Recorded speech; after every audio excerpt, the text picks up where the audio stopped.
Back in studio, Joe Musso alongside Emery Hunt. Damian Harris joining the conversation as well. And fellas, for 55 minutes, it was an Arizona team looking for a pulse, let alone points. They find both, but it's the third phase that comes back and bites them in the biggest moment. What do you make of the new kickoff rules for one and the lack of execution in it here, Emery? Well, this is the excitement that they wanted to bring back to the kickoff, and we now saw it play out in real time in a real ball game with real ramifications. And this time it burned the Arizona Cardinals. A yard short from the landing zone is the difference between the Cardinals probably going into overtime and what we now know as the Seahawks victory. So this was exciting.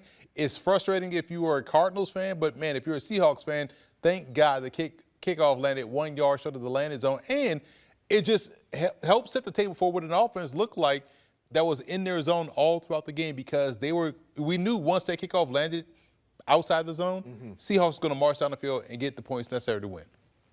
Yeah, Emery, you make a lot of great points. And I just want to say, if you're a Cardinals fan, you get what you deserve. And I mean, the Cardinals played a horrendous football game offensively.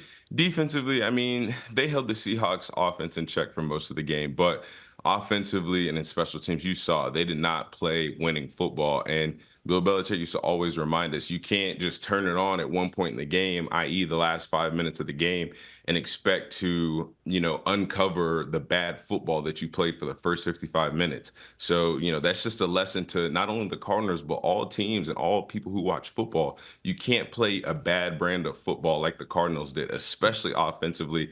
The lack of production in the run game, the misconnection with Marvin Harrison and Kyler Murray. Again, I know it picked up at the end of the game, but when you play losing football for a majority of the game, it's usually going to be a result like this, where you fight back, you get yourself in a position to win, and then special teams is what costs you. And it's just because that's the momentum that you set. And then whenever it's the biggest moment of the game, well, you rely on what you've been doing the entire game, and that's just playing a bad brand of football. It felt like tempo in that last 5 minutes took them out of their brains and into their ability. We'll get to some of the inefficiencies for Arizona in a moment, but I want to work backwards here, because you still need to choose some yardage from the 40 on to get into field goal range. And Jackson Smith and Jigba, Dame, is turning into like 24-hour pharmacy stuff. If you ail, I'm open. What do you make of that connection between Darnold and JSN early in the season?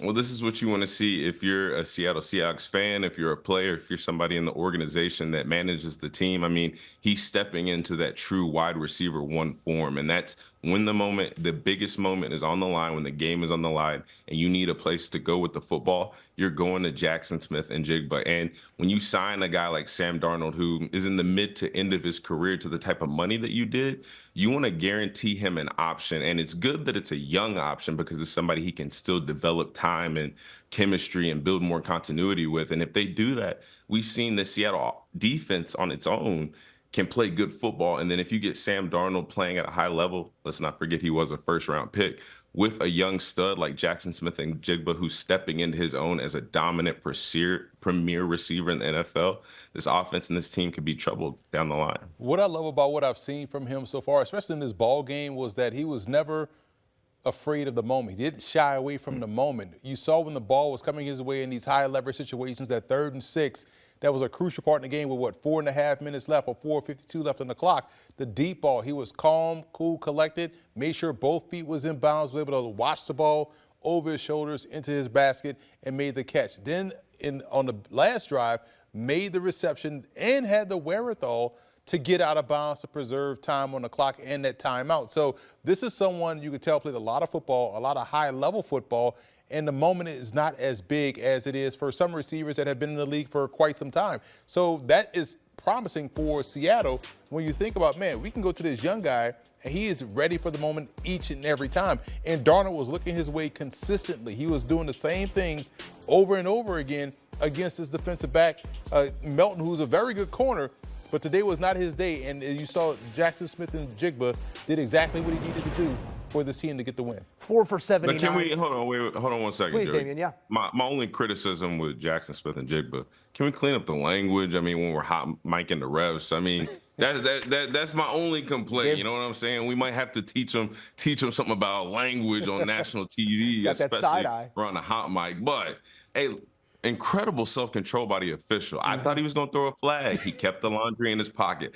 Respect to that official. I will Respect. say we could have avoided that altogether if that play was properly officiated. That was not a hold This on is true. Jackson Smith and Good Jigba. point. But the dominoes do fall, and you have to comport yourself accordingly. I want to stay on the topic of Ohio State wide receivers because the duality of Marv was once again on display. Damian, he's not separating the way we want him to. It seems like mentally he's a little bit on top of himself, compounding issue. What do you point to in the issues that are plaguing Marvin Harrison Jr. right now? Well, first and foremost, it's a confidence thing. I mean, when you watch him play, he doesn't play at a fast pace. He looks timid. His routes aren't crisp. They're not clean. He's oftentimes unsure if he's going to get the ball. Listen, Marvin Harrison Jr., my brother, you are the number one receiver for Kyler Murray. You are the number one threat. You are the number one option that he has.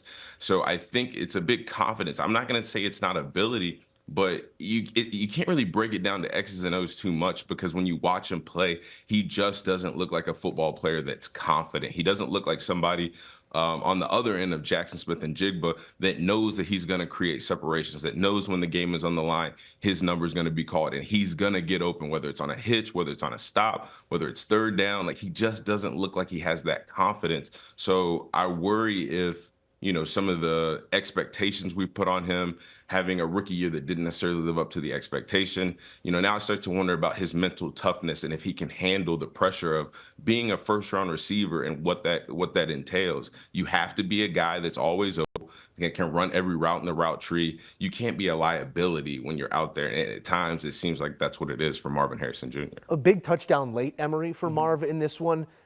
And I think telling was the emotion that came out of him when he scored there, too. I think it speaks to a lot of what Damian just said, maybe the lack of confidence in oneself and even just the way he reacted to that touchdown. Yeah, and my coach used to always say, don't let mental mistakes become physical mistakes. And that's what we've seen manifest itself for Marvin Harrison Jr. This catch is what he usually looks like, and what he looked like on tape at Ohio State.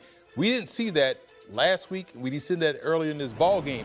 But because he was messing up all throughout the game, maybe blowing assignments in terms of, hey, I was supposed to break off that route. Kyler Murray threw it to open grass. I'm not there. Or when I took my foot off the gas when I was running the route over the middle of the field, it ends up in an interception. Your mental mistakes are becoming physical mistakes. And that is something that he has to shake free of, because right now you're handicapping this offense. They're looking for playmakers. They're looking for explosive plays. They're looking for chunk plays. And you are supposed to be that guy on the perimeter, but they had to go to, Mike Wilson to make that play. Michael Wilson made that play. You saw DeMarcado make those plays. And then Marvin Harrison got things going. Then he started to make the plays, and you saw how the rest of the offense looked when he was doing his part, and that's where he has to get back to. It's not the most talented, or it's not the position group that puts the most fear in you. The weapons of Arizona are lacking. They need Marvin Harrison Jr. to be everything he was expected to be, and then some. It feels behind schedule, another drop that leads to an interception in this game, and ultimately an effort that ends up 3 points shy of their opponent in this one. I want to get back on Seattle here for a moment, because that's now 8 straight on the highway. This team can go on the road and win. It's a young head coach, Damian. What does that tell you about the way they're being coached and the way they're responding to that coaching? Well, they've got a good foundation. I mean, that's the key to going and winning on a road. And I'm not going to pretend like Arizona is the toughest environment to play, but they made it a competitive. And what is the makeup of a tough team that can go into a tough environment, that can face a lot of different circumstances, the highs and lows, can play from ahead, can play from behind, and still control the game? And there was even a point where I felt like the score should have been more than what it was, because Seattle had such control of the game. I mean, defensively, they weren't allowing Arizona to do anything in the run game and pass game.